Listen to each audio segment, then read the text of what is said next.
اخويا زملكاوي اللي كنت عايز تحفل عليا. احب اقول لك بقى روح نام السادس سجله امام. واحد صاحبي بعت لي بين الشوطين يقول لي هو ده الاهلي، هو ده بطل نص القاره، هو ده لاعب في كاس العالم. ايوه يا عم، هو ماله يعني؟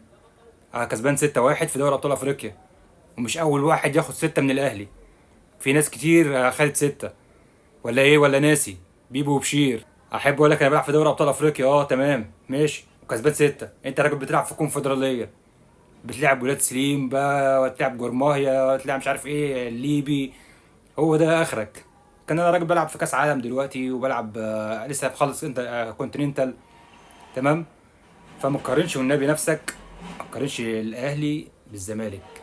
ماشي يعني، ما تقارنش نفسك بيا. تمام. انا راجل بلعب في دوري ابطال وكسبان 6.